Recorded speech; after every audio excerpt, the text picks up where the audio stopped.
It was a warm afternoon when I sat in the corner of the living room, a cup of coffee clenched in my hands, trying to stay composed. My sister Clara was showing off her vacation pictures on the large TV screen.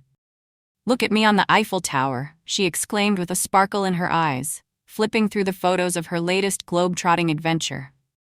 I tried to stay calm as I observed her boasting, each photo a reminder of the luxurious life she led, all funded by our parents. "Isn't this sunset incredible?" she gushed, clicking to the next image of a picturesque scene in Bali. Our parents couldn't help but fawn over her, telling her how proud they were of her accomplishments, as if jet-setting around the world was an achievement in itself.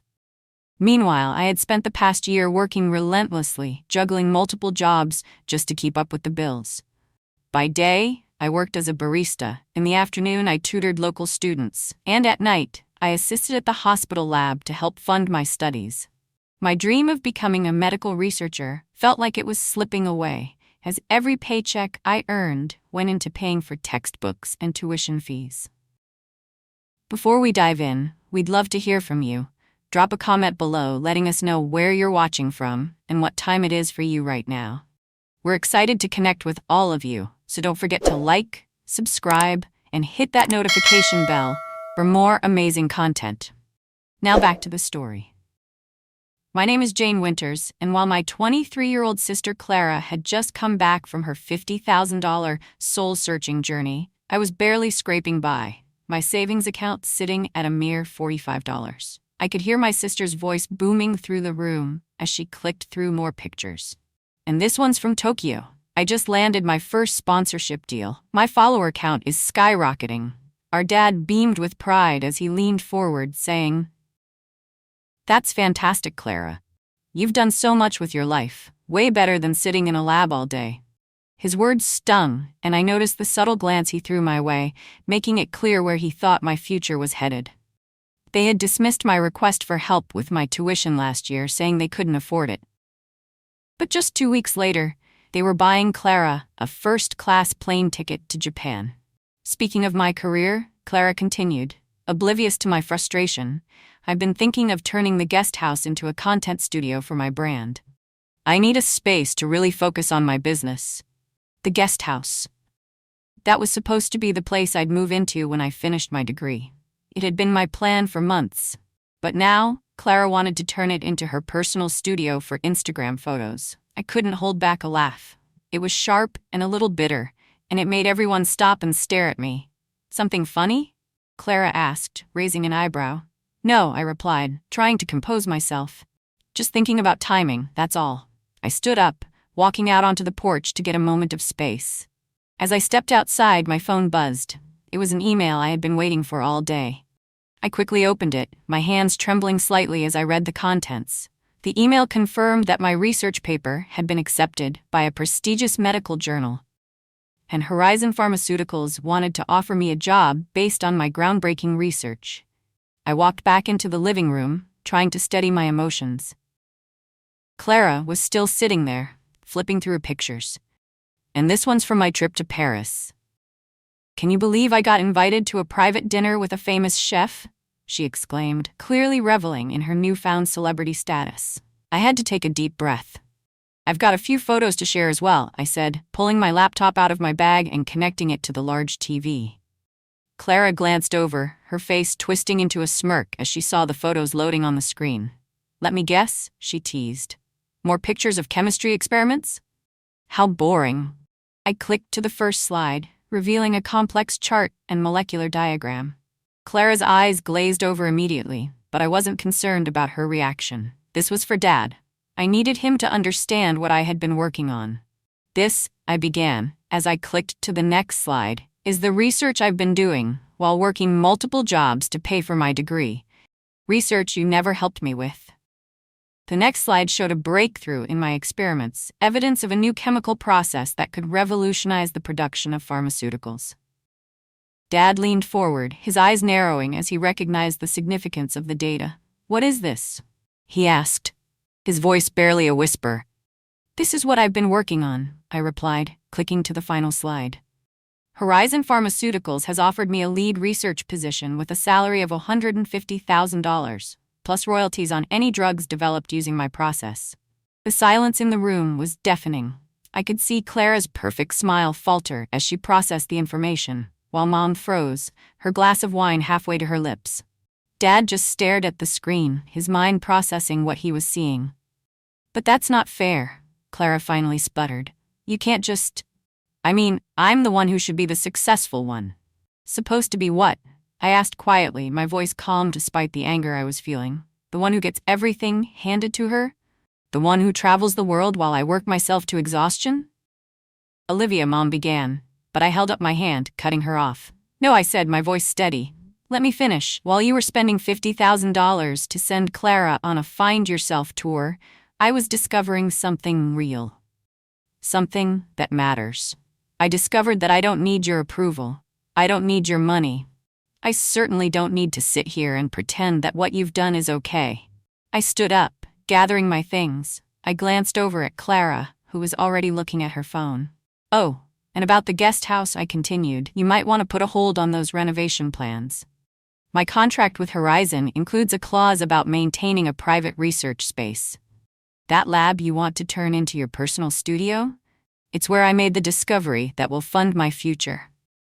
Clara blinked at me, her face full of disbelief, but I didn't wait for her to respond. I turned on my heel and walked out the door. The sound of Clara's protests and Mom's attempts to smooth things over faded behind me. For the first time, I didn't feel weighed down by the drama of my family. As I stepped outside, I pulled my phone from my bag. There it was, an email from Horizon Pharmaceuticals. My research paper had been accepted for publication in a prestigious scientific journal, and they wanted me to come on board as a lead researcher. The next day, I entered my lab feeling a sense of purpose I hadn't experienced in a long time. It was clear that something remarkable had been built here, and none of it had been handed to me. Every piece of equipment, every experiment I conducted, and every discovery had been earned through sleepless nights and tireless work. The small, humble space might not have been much to look at, but it was mine, and that gave me a sense of pride I couldn't explain. As I ran my fingers over the familiar countertops, the morning light streamed in through the windows, casting a warm glow across the room. In the back of my mind, I couldn't stop thinking about what had happened back at home. I knew Clara was still processing everything, still trying to figure out how to spin her next move. Meanwhile, Mom was likely fretting over family harmony, and Dad was probably coming to grips with the realization that they had invested so much in Clara's life, but nothing in mine. But none of that mattered here, in my lab. This was where I belonged, where I could focus on the future instead of the constant drama and misplaced priorities from home. I pulled on my lab coat, opened my notebook, and got to work. For the first time in my life, I didn't need anyone's approval to move forward.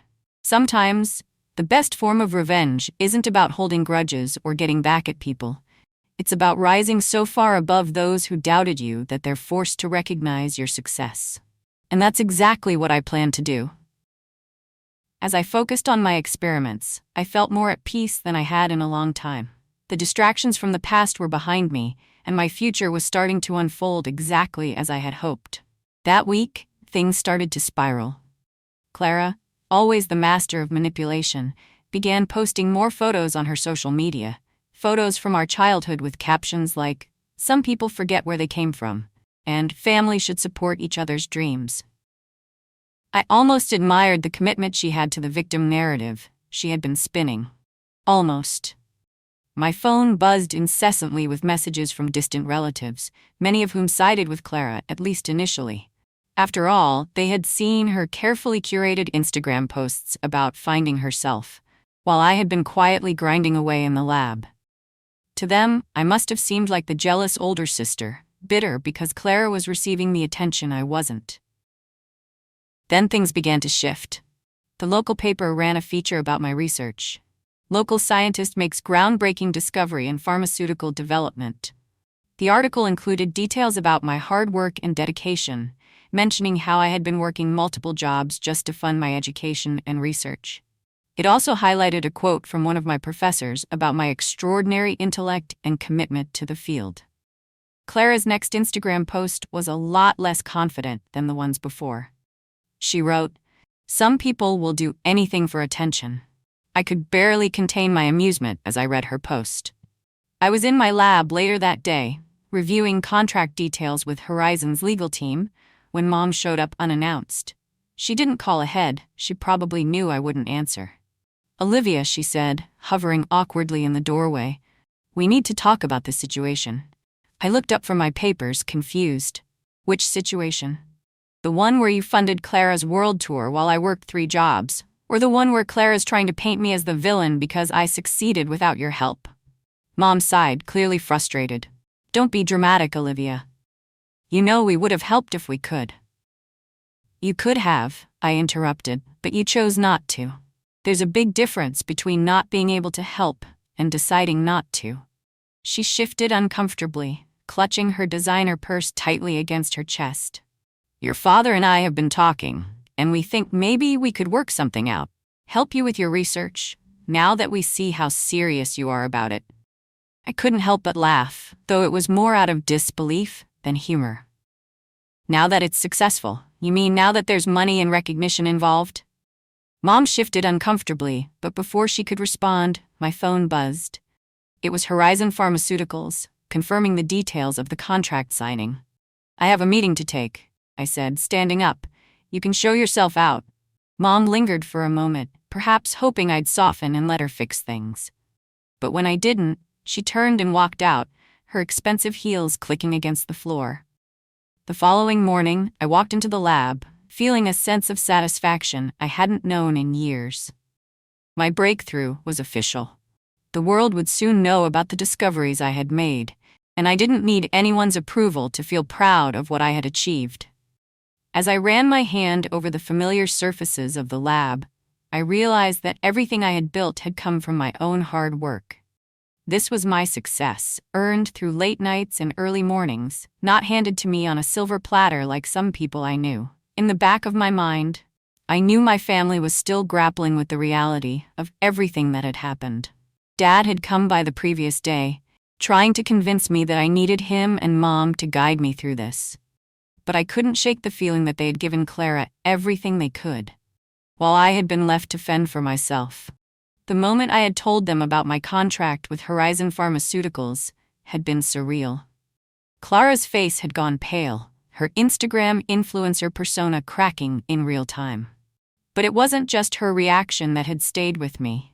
It was the way my parents had reacted. Dad had been shocked, yes, but there was also a look of realization in his eyes, like he finally understood that my achievements weren't some passing phase. I wasn't just playing at a career. I was making something real, something that could change the world. I shook off the thoughts and focused on the task at hand. I had work to do.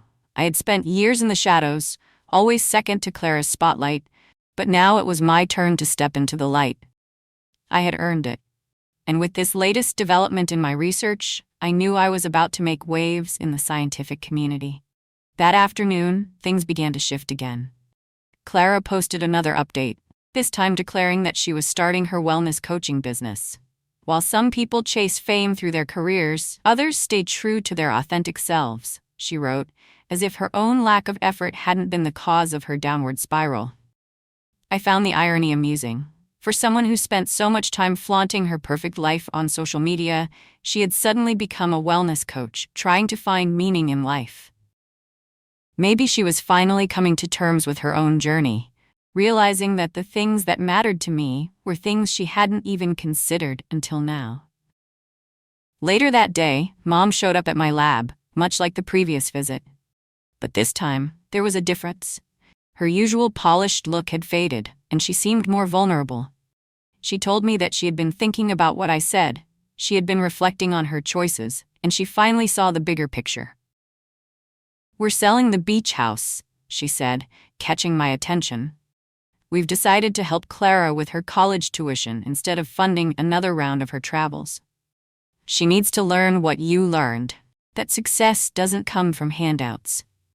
This was the moment I had been waiting for. For years, I had longed for them to acknowledge the sacrifices I had made. I had wanted them to understand how much I had been working for my future. and how little they had supported me compared to Clara. "I've thought about what you said," she continued, her voice wavering slightly. "I'm proud of you, Olivia. Not just because of what you've achieved, but because of how you've done it. You stood on your own when we failed to be there for you." I looked at her for a moment, not quite sure what to say. This was the first time I had heard those words from her. After so many years of feeling invisible in my own family, hearing her finally acknowledge my efforts felt strange, complicated. "It's not about being strong enough to stand alone," I said quietly, letting the weight of my words hang in the air. "It's about being strong enough to stand up for yourself, even when the people who should support you don't." She nodded, tears welling up in her eyes. "I know that now," she said, her voice choked with emotion. As she turned to leave, she paused for a moment. "Clara's wellness coaching business," she began, hesitating. "She wants to help others find their authentic selves." I couldn't help but smile at the irony. "Maybe she'll find herself," I said, "just not in the way she expects." That night, as I closed the door to the lab and prepared to leave for the evening, I felt a sense of closure. I had worked hard to get to this point. I had proven that I didn't need anyone else's validation to succeed. My family was beginning to understand what that truly meant. For the first time, I felt like I had control over my future, and that was a feeling I had never experienced before. As I walked out of the Horizon Pharmaceuticals building that afternoon, I couldn't help but feel a sense of accomplishment settle over me. My presentation had gone well, and the breakthrough research I had been working on was finally getting the recognition it deserved. The world was starting to notice my work, and it wasn't because of my social media following or my family's wealth. It was because of the countless hours I had spent in the lab, tirelessly working to make a meaningful contribution to the field. That was something Clara could never understand. Later that evening, I checked my messages, and there was one from Mom.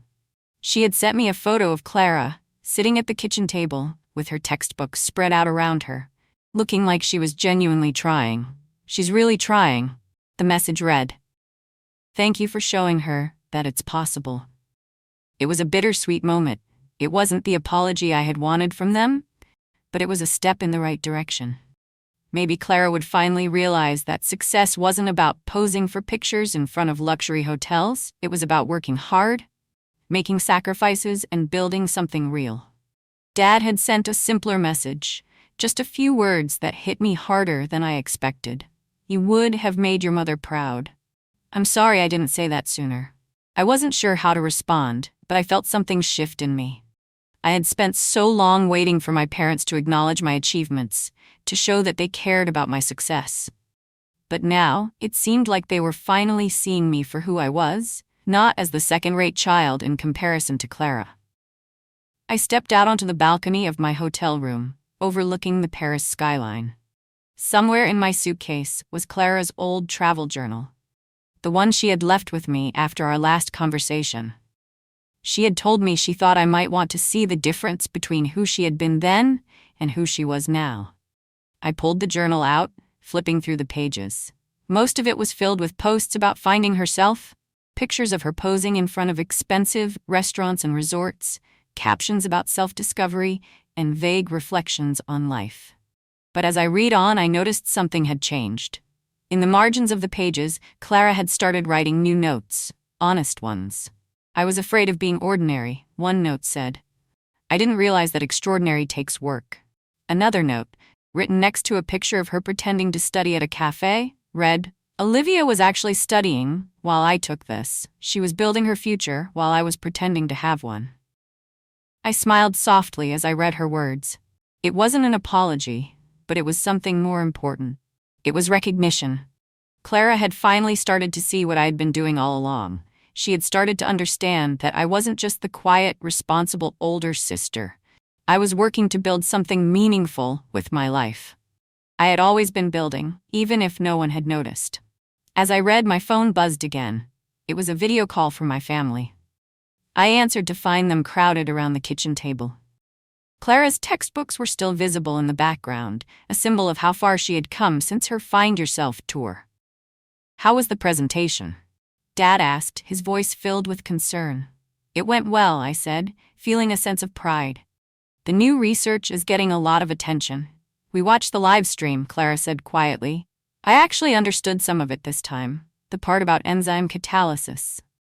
I felt a shift inside me, not forgiveness exactly, but recognition. Recognition of effort, growth, and change. Clara had learned something new.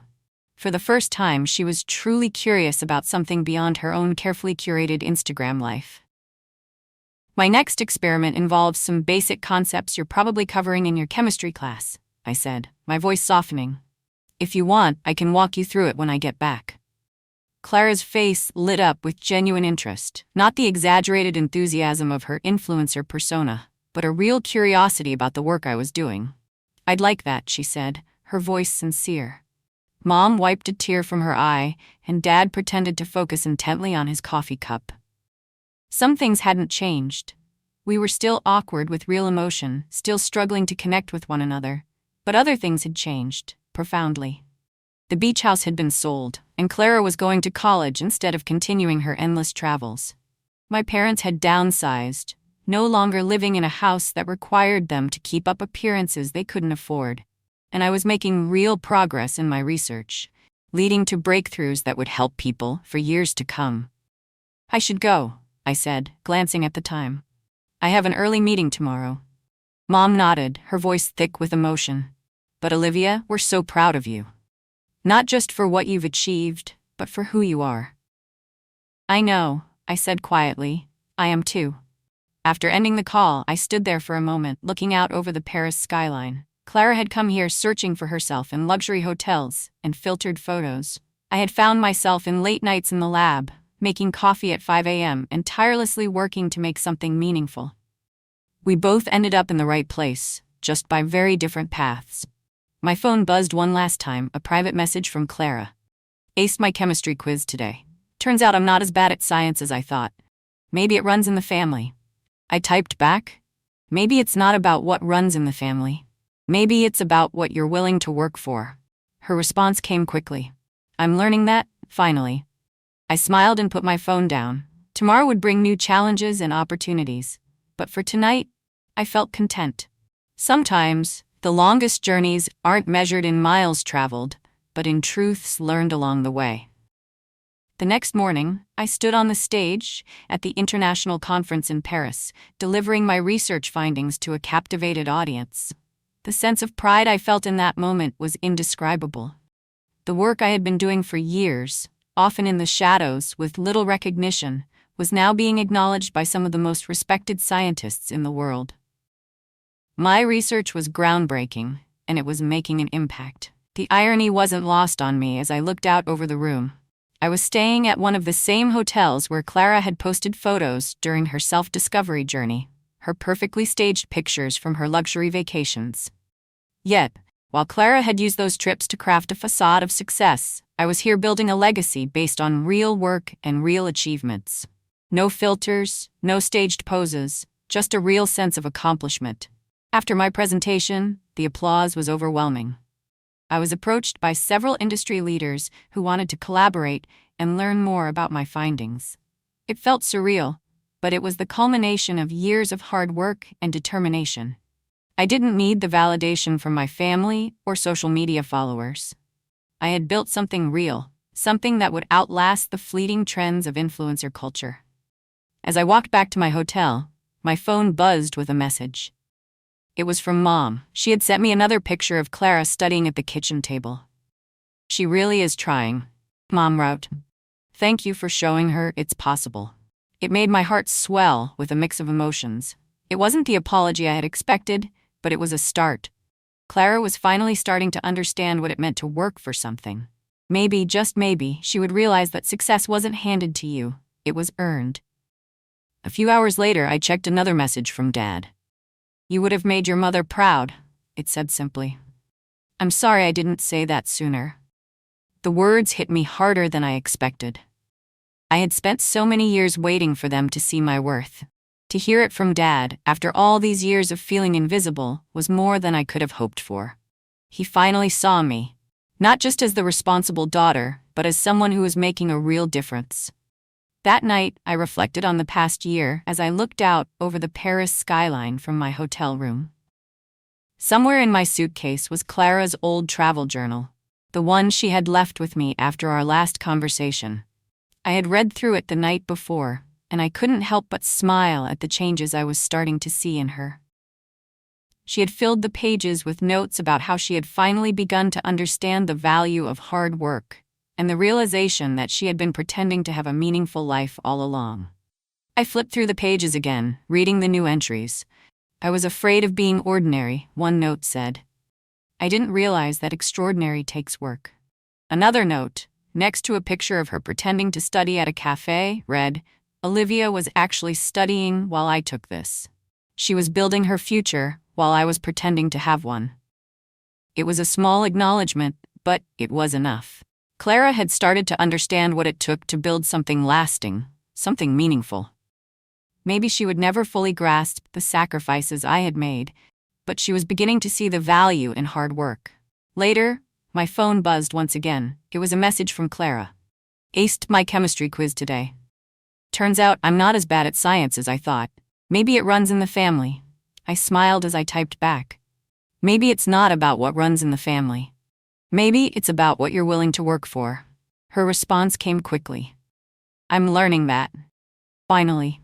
I put my phone down and walked to the window, looking out over the lights of the city. Tomorrow would bring new experiments, new breakthroughs, and new opportunities to make a real impact. But for now, I was content. It wasn't the life I had envisioned as a child, but it was the life I had built through hard work and resilience. And that, I realized, was far better than anything I had ever dreamed of. As I stood there, reflecting on everything I had achieved, I realized that sometimes the longest journeys aren't measured in miles or exotic destinations. They're measured in the lessons learned, the resilience built, and the strength it takes to keep going, even when it feels like no one is watching. In the end, success isn't about what you're given, it's about what you're willing to fight for.